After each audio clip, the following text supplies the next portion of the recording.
بسم الله الرحمن الرحیم. سلام و عرض ادب. محمد سلیمان احمدزایی با یک جلسه جدید خدمت شما دوستا قرار دارم. درس ما شما اینی است، کانتکست مینیو. در این صفحه زمانی که ما شما کلیک راست میکنیم میره میگن کانتکست مینیو. سعی داخل کانتکست مینیو زمانی که ما شما میشیم بعض سیتینگ های مربوط به اسکرین کامپیوتر و دسکتاپ معمولا داریم. در کاتگوری اول ما شما اینجا داریم یک چیز به نام ویو، منظره نما مانند یعنی نمای منظره اسکرین کامپیوتر ما شما. در بخش اول که ویو داریم ما شما برای ما شما گفته که آیکون ما شما یا لارج باشه، میدیم باشه یا اسمال باشه. اگر ما شما انتخاب میکنیم لارج اندازه آیکون بزرگ میشه، میدیم انتخاب میکنیم متوسط میشه، اسمال انتخاب میکنیم کوچک میشه. اگر ما از این اندازه‌هاش میخوایم که مثلا بسیار کلانتر یا بسیار خردتر باشه باز میتونیم با شارتکت کیبورد کار کنیم. کنترل میگیریم امر این تایرک ماوس که برش ویل برش میگن. این زمانی که ما شما اسکرول میکنیم میبینیم که اندازه‌اش از اون اندازه‌ای هم که در لیست ما شما داریم خورده کلانتر میشه هر اندازه‌ای که خواسته باشیم. در این صورت پس میگیم نیم هم اندازه میدیم میخوایم که با دیفالت در کامپیوتر معمولا میباشه. دیگه یک چیز داریم به نام آتو ارنج و یک چیز دیگه داریم به نام الاین تو گرید و یک چیز دیگه داریم به نام شو استاپ آیکونز. شو استاپ آیکونز خیلی مهمه گپ است. اگر آف بود اصلا دارید استاپ برای شما دیگه آیکون نشان نمیده، فقط هم تو پاک اسکرین نشان میده خلاص. اما میگیم نه آیکون ها رو نشان بده بازی چی میکنیم باید آن بانیم. دیگه یک چیز دیگه داریم به نام آتو ارنج. یک روز از پیشتون پرسانم کردم این موضوع را. اگر این غیر فعال باشه ما شما میتونیم آیکون ها رو دیس ارنج کنیم، از جایشون تغییر موقعیت بدیم، بعد بسازیم. اما گفت فعال باشه بازی کار نمیتونیم. زیاتر مردم میره آن میمونن که مثلا از کامپیوترش کسی دیگه استفاده میکنه که نویاد باشه. اگر آیکون از یک جای به یک جای انتقال میکنه باید او از جایش تغییر نخوره. زمانی که یک چیز رو ما از جایش تغییر میدیم میبینیم که پس دوباره به جای خودش برمیگرده. او دلیلش علمی کماند است. آتو ارنج آیکونز. اگر غیر فعال کنیم عالی کار ما شما میتونیم آیکون رو مثلا از جایش دیس ارنج کنیم، تغییر موقعیت بدیم. در صورتی که فعال باشه ما این کارو نمیتونیم.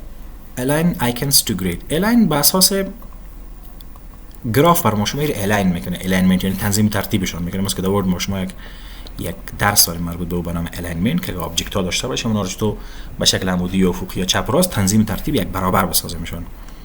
اگر یا آن باشه الاین تو گرید آیکون ها رو ما شما هر زمانی که میمونیم به اساس گراف باید بانیم. گراف عمودی، گراف افقی. نمیتونیم مثلا در هر جای آیکون مثلا اگر ما بخوایم مینی رو بگیرم در این قسمت قرار بدم مثلا اینجا نمیتونم بانم. یا باید در خانه افقی دینی خانه دیگه خانه قرارش بدم یا در خانه عمودی باید قرارش بدم. مثلا هر جایی که دل ما شد نمیتونیم کار. مثلا اگه مینی قسمت بانم اصلا کار نمیکنه. اما اگه ما اینو آف کنیم میتونیم مثلا برش بگیم که من هر جای دلم شد حتی در سر از یه بخوایم میتونم بانم باشه. اینو بگیم مینی قسمت باشه. اما یان باشه باید یا میر دینی خانه بانم یا دینی خانه بانمش. یعنی یا به شکل خانه های افقی یا به شکل خانه های عمودی نمیتونیم هر جای بانیم. اما فعلا میبینیم که هیچ مشکلی نداره.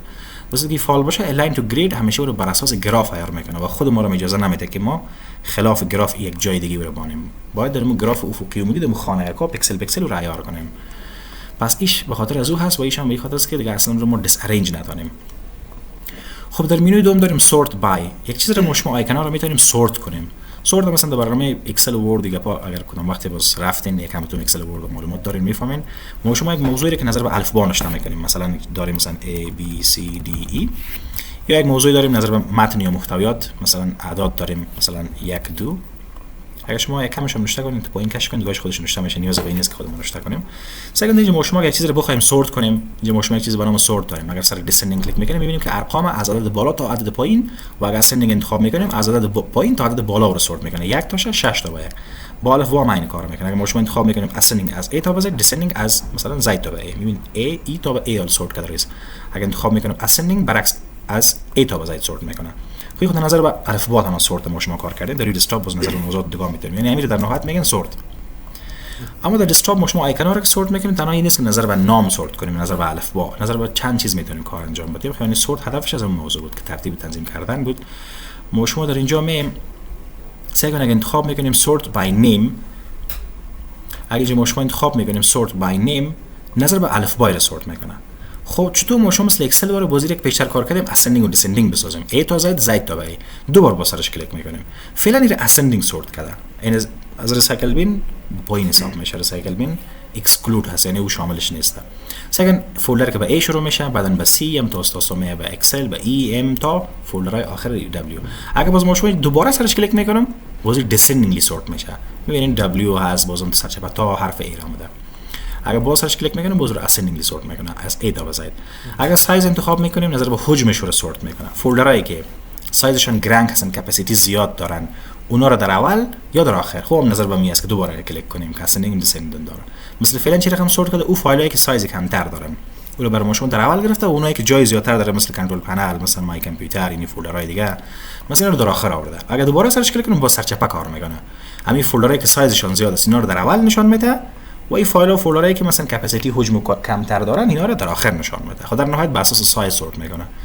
آیتم تایپس هست نظر به خاندان سورت میکنه زیادتر. مثلا اگر ما یک فایل، یک دو سه دونه فایل ورد داشته باشیم اینجا، مثلا یک دونه دیگه میگیریم، یا یک دو دونه سه دونه مثلا فایل اکسل داشته باشیم، اگر اینا مثلا تو نامرتب باشن کوشش میکنه مثلا که هر فایل نظر به خاندانش به هم یک جای داشته باشه تا اینکه مثلا در اسکرین گدوت نشه فایل و یک نفر با آسانی بتونه پیدا بکنه.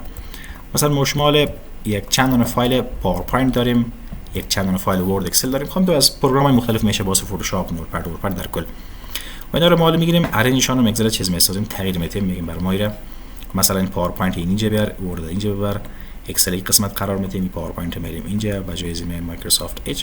خب هیچ چیز مثلا در یک گروپ با هم قرار نداره، مثل یک چیز وره کاتگورایز نشدن، گروپ نشدن.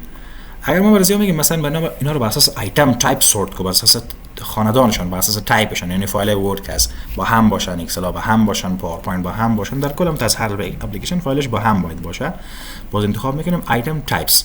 حالا زمانی که سورت میکنیم این پاورپوینت مثلا اکسل رو یک جای نشون میده، پاورپوینت از بعدن ورد از اپلیکیشن هاست. خب میرم کلش بر شما نظر به آیتم تایپ سورت میکنه. و دیت مودیفای نظر به تاریخ ساختارش هست، یعنی یک فایلی که در اول ساخته شده و در اول است، فایلی که در آخر ساختیم رو در آخر نشون میده.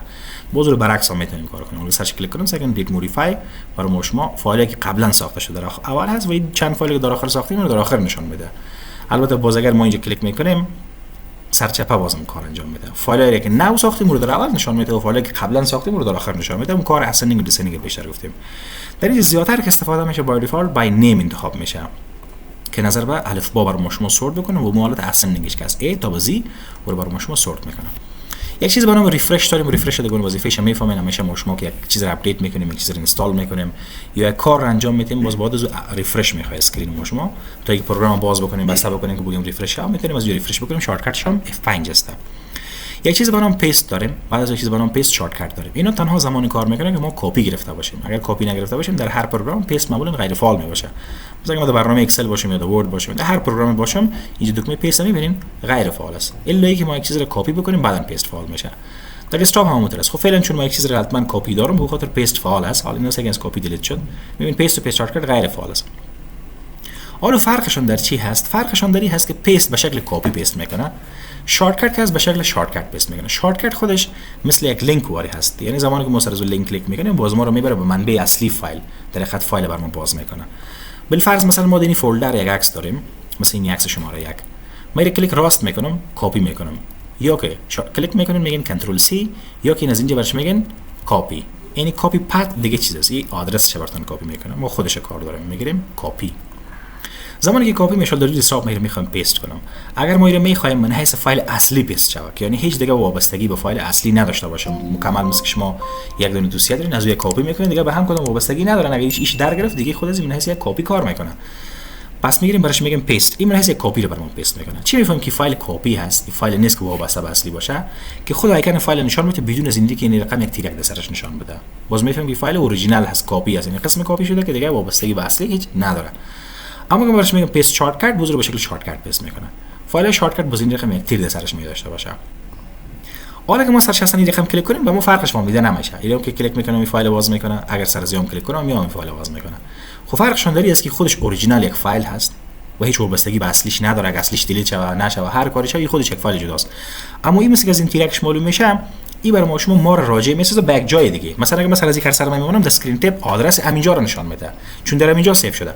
اگه مثلا از این کرسر میمونم بازی کار نمیکنه، برای ما نشان میده میگه فولدر داریم به نام انیمال ان پتس بک‌گراند، از اونجا کپی شده، آدرس از اونجا رو نشان میده. یعنی اگه سر شما کلیک میکنین در خط میره او رو از اونجا باز میکنه. بالفرض اگه فایل اصلی شال دیلیت هم شوه میبینیم که یک چیز باید کار نکنه. مثلا این فایل انتخاب میکنم، براش میگم دیلیت، براش میگم یس کلوز. حالا که ما شما بریم این فایل کار باید بکنه، بخاطر اینکه فایل اوریجینال هست کپی هست، اما این فایل باید کار نکنه بخاطر از اینکه از جایی که میرفت برو باز میکنه در اونجا فایل فعلا وجود نداره. باز اگر فایل فعلا موجود باشه در ریسایکل بین، ما دیلیت میکنیم، فایل انتقال میکنه به ریسایکل بین. باز چی میکنیم؟ زمانی که کلیک میکنیم اینجا برای شما میگه که این فایلی که شما حذف کردین فعلا در ترش موجود هست. اگر میخوای یا اشتباها دیلیت شده میخوای رو پس ریستور بکنی، این کارو میتونی سرش چی کنی؟ ریستور. اگر باید بگی دیلیتد مطلب که می شارت کردم دم پشت از اون بره دیلیت شود. در غیر برش بگیم ریستور، همون فایل پس برمیگرده. مثلا اگه مشمولی فولدر که بریم این ایکس پس دوباره برگشته و میخاطر حالا سر شارت کردشم کلیک کنم شارت کردش کار میده. ریستور کردن باز شما پسام که ریسایکل بین کار کردیم از اونجا کار میکنیم که تو فایل ریستور میشه. خیلی فرق بین شارت کت و کپی است.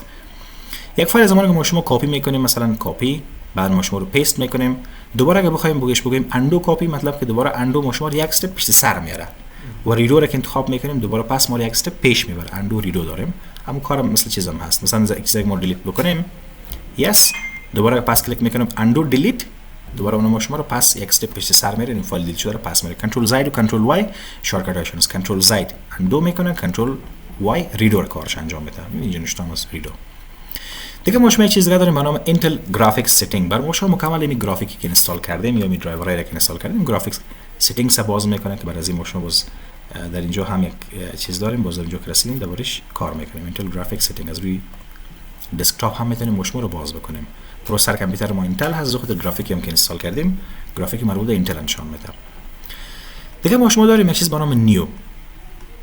در قسمت نیو زمانی که ما شما میریم مثلا یک چیز داریم فولدر. اگر ما کدام زمان خواسته باشیم فولدر ایجاد کنیم کلیک میکنیم، دو رقم فولدر داریم، یکی فایل فولدر داریم، یکی سیستم فولدر داریم. اون درسایی که ما گفتیم پیش از ویدیو براتون میگفتم اما بود که مونده بود، خب خیر باز پسان میگم. سیستم فولدر و فولدرایی است که از طرف خود کامپیوتر ساخته میشه، مثل مای کامپیوتر، مثل ترش، مثلا مای داکومنتس، دانلود، مای پیکچر، مای ویدیو. این فولدرها رو سیستم فولدرز میگن که ما نساختیم، ویندوزی که اینستال میکنیم خودشون اونجا هست. یکی باز فایل فولدر داریم، خود ما نظر به نیاز یک فولدر که میسازیم اون رو میگن فایل فولدر. برای ساختن فایل فولدر کلیک راست میکنیم، نیو میم کلیک میکنیم، نیو، بعد از اون یک نام میده، مثلا میگیم میره به نام علی، بر ما یک نامش بده، انتر میکنیم، خب به نام علی اون فولدر ثبت میشه، ایجاد میشه. حالا اگه ما شما خواسته باشیم دیگه فولدر رو بسازیم این کارو میتونیم. یک چیز دیگه ما شما خالی داریم، یگان وقت یک چیز داره که یگان تو میخوای مثلا فولدر نام بده اما نمیفهمه که مثلا نام فعلا چی برش بتم، باز یک نام گدوت میته یا که مثلا همون نیو فولدر براش میمونه، باز میگه بعدا نام میده باشه، چون بای دیفالت نمیتونیم بگیم هیچ نام نداشته. بعضی ها میگه خب این نام نداشته باشه پسان نام میده باشه، باز کار فعلا ممکن نیست. اگه ما یه بک اسپیس بزنیم بگیم این نام نداشته باشه دوباره همون نیو فولدر رو میگیره، یا نیو فولدر رو میگیره یا یک نام دیگه رو میگیره. اگه چه که میتونیم باز ما شما کار کنیم آلت میگیریم همراه 0160 باز میتونیم کار کنیم، یک فولدر برش بگیم کامل بدون نام باشه، اما یک کد از درخدی. در غیر صورت این کار ما نمیتونیم انجام بدیم. اینطور میتونیم مثلا یک چیز دیگه رو که کامپیوتر ساپورت نمیکنه است که مثلا اگر ما برش بگیم که ما دو فایل به یک نام میخوایم، مثلا اگر وقتی رقم میشه که ما یک سری مضمون کار میکنیم که محتویات مختلف داره که ما میخوایم در فولدرهای مختلف داشته باشه، ما عنوانش سیم هست اما این ویندوز ساپورت نمیکنه. حالا ما برش بگیم من علی فولدر میخوایم، یک دونه برنامه علی اونجا موجود هست، باز میتونیم این کارو باشه بگیم که خب این ایگنور کن، باز این کارو میگیریم آلت 0160 برش میگیم ما اینو برنامه علی میخوایم. در نهایتش ما میتونیم مثلا چند فولدر به هم نام سیو کنیم، یکی فولدر بدون نام داشته باشیم و یکی مثلا دو سه فولدر هم اگر می‌خواستیم باز یک اسپیس اضافه می‌کنیم. مثلا اگر ما فولدر سیو می‌خوایم باز این سیستم کار نمی‌کنه، در اینجا شما آلت 0160 یک اسپیس هم اضافه می‌کنم، بعدا به نام علی کلیک می‌کنم، ما می‌ریم چندین فولدر به یک نام. اگر ما از این کورس استفاده نکنیم مثلا ناممکن است که ما در دسکتاپ یک فولدر بدون نام داشته باشیم یا یکی یک فولدر چند فولدر به یک نام داشته باشیم و یکی فولدرش تو آیکنش چینج میشه، بسیار پای زیاد داره بزرگ دیگه وقت کار کردیم کار میکنیم. خب از اینجا فولدر ایجاد میکنیم، اون اگر نیاز نبود پس رو میسازیم. دیگه یک چیز دیگه ما شما داریم به نام شارت کت. ما اگه خواسته باشیم شارت کت یک چیز را یا یک پروگرام یا یک فولدر در روی دسکتاپ بسازیم میتونیم از یام استفاده بکنیم. و دو طریقای آسان تر هم داره که میتونیم کار بکنیم، اما از یام میتونیم کار انجام بدیم. بالفرض مثلا ما در دسکتاپ در مای کامپیوتر درایو سی درایو دی یک فولدر دارم، اگر من اون فولدر رو بخوایم در روی دسکتاپ یک کپیش داشته باشم، ببینیم اینجا یک فولدر از بک‌گراند هست نیست، مثلا نیوتریشنال بنفیتس. خب اگر مثلا من این فولدر رو میخوام در استاپ چی کنم کپی کنم، حالا بسیار ساده، یا کلیک راست میکنیم مثل موضوع پیشتر کپی میکنیم، بعد میریم اینجا میگم پیست از شارت کت، یا که میتونیم کلیک راست کنیم فقط مستقیم برش بگیم سند تو دسکتاپ یا به شکل شارت کت روانش میکنه، یا که میتونیم خب طریقای مختلف داره در نهایت، اما آسان ترین طریقش از اینجا ما خواسته باشیم نیو میریم شارت کت میریم، بعد پرسون میگه چی رو میخوای در دسکتاپ شارت کت بسازی، فایل از فولدر از پروگرام از ما میگیم خب ما آدرس برات نشون میدم، ما کامپیوتر میریم در درایو دی میریم، خب میس نیوتریشنال بنفیت اوکی، نام شما اگه خواسته باشین چنج کنین. خب اینجا وقت کلیک میکنین میگم همون نام باشه. خب اگه خواستین اوکی. سه برای نیوتریشنال بنفیت همون فولدر در حقیقت شارتکتش ساختم. اون چیزی که ما شما داری فولدر داریم مکمل داری فولدر هم برای شما آمده.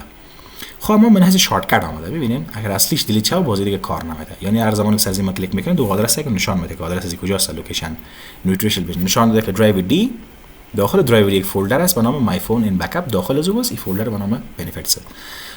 خب پس این وظیفه شارتکت است. پایینتر از مشمول چیز دیگه داریم به نام فایلز. اگه ما شما خواسته باشیم مثلا داخل یک برنامه بریم کار بکنیم میتونیم از اینجا به شکل آسان تر بریم. مثلا یک کسی میخواد میگه من یک فایل ورد کار دارم. خب باید داخل ورد بری باید نیو داکیومنت ایجاد کنی و فایل بسازی یا اکسل یا یک پروگرام دیگه. از اینجا هم کار میشه. مثلا بریم نیو ورژن بگیم که مثلا ما میخوایم که داخل پروگرام نوتپد یک فایل درست کنیم. نوتپد به نام تکست داکیومنت میگن. یعنی به نام مثلا اسد رو وقت سیو هم کردی. خب بعد میگیم داخل اون فایل نوتپد هستی و میتونید در نهایت چی کنید کار بکنیم. یا می رقم میتونیم بریم براش بگیم که من یک فایل ورد کار دارم یا یک سری فایل پینت است اکسس مثلا پاورپوینت پرزنتیشن ریچ تکست فرمت ورد پد میگه اکسل. خب کلش فایل هست. ولی فرض مثلا انتخاب میکنیم مایکروسافت ورد داکیومنت میگه فایلش باشه به نام مثلا صدف. اوکی میکنیم دیگه اون فایل وقت سیو شدگی از به نام صدف. فقط دربینش کدام محتویات نیست. بعد محتویات هم میتونیم چی کنیم ایجاد بکنیم. خب در آخر یک چیز دیگه داریم به نام کامپرس زیپ فولدر. زیپ فولدر یک فولدری هست که دو ویژگی داره نسبت به فولدر عادی. این فولدر عادی روزمره ما شما استفاده میکنیم. اما اگه ما کدام وقت یک فایل بخوایم به کسی ایمیل کنیم که فایل ما پراگنده باشه مثلا فایل مختلف تیپ فایل باشه. کسی مثلا براتون میگه ما سی وی در روان کو یک 5 دانه سرتیفیکیتی که داریم وقتی ما شما اینو دانه نمیتونید که اون نفر سند کنیم از طریق ایمیل. وقت ما رو زیاد میگیره بعضیش سند نمیشه. بعضی ایمیلای رقم است که چند بار تچ زیاد نمیتونی کرده. باز ما کل این فایل ها رو میگیریم چی میکنیم زیپ فولدر میسازیم. اصلا زیپ خودش به انگلیسی زنجیر معنی است که چیزی شما زیپ میکنیم. کامپرس هم فشرده معنی است چون دو وظیفه داره. یک از وظایفش است که فایل ها رو برای ما شما وقتی که زیپ فولدر میندازیم من حیث یک فایل تبدیلش میکنه. یعنی در ایمیل که رو ما سند میکنیم ایمیل فکر میکنه که یک فایل ما روان میکنم. در حقیقت یک فایل نیست. در حقیقت زیپ شدگی است. باز کسی که براش سند میکنیم باز دوباره باید انزیپ کنه. پس انزیپش بکنه دوباره فایلش به اون فایل عادی تبدیل بکنه بازش استفاده بکنه. یک ویژگی است. ویژگی دومیش است که یک جای کمتر رو میگیره که ما یک دیتا رو مثلا اگه من یک فولدر عادی دارم به نام A من این فایل رو بگیرم کپی بکنم در بین زی و عین شکل یک فولدر دیگه درست کنیم به نام B زیپ فولدر و یک کپی از میره داخل ازی هم داشته باشم. حالا که ما شما در بخش سایز بریم در بخش سایز مثلا 16 کیلوبایت سایز از این فایل فولدر است و اگه ما شما انتخاب بکنیم میبینید مثلا 12 کیلوبایت است. خب از این هم کمتر میشه اگه خواسته باشیم باز طریقه داره. اما بای دیفالت هم فعلا اگه ببینیم مثلا 4 کیلوبایت فعلا در اون فایل هم چی است کپاسیتیش کمتر است. و دیگه این یک فایل عادی هست اما این ما شما ایمیل نمیتونیم کنیم. اما این یک فایل زیپ شدگی است. باز بین از کسی داخل میشه فایل زمانی که ریسیو میکنه برایش آپشن اکسترکت انتخاب میکنه که این فایل ها از بین از چی میشن اکسترکت میشن انزیپ میشن. باز میتونه که استفاده بکنه. این دو ویژگی فولدر زیپ فولدر هست. اگه شده یک ویدیو دیگه رکورد میکنیم که زیاد شده رئیس تا همین قسمت فعلا استاپ میکنیم. بعضو این سه دانه هم کار میکنیم با ریسایکل بن که ویدیو ما بسیار رو باز نبیه. و در اخیر از شما دوستای عزیز تقاضا میکنم که اگر ویدیوها براتون مفید قرار گرفته باشه برای حمایت از ما و رشد کانال ویدیوها رو لایک بکنین کانال سابسکرایب بکنین با امید دیدار در جلسات بعد و السلام.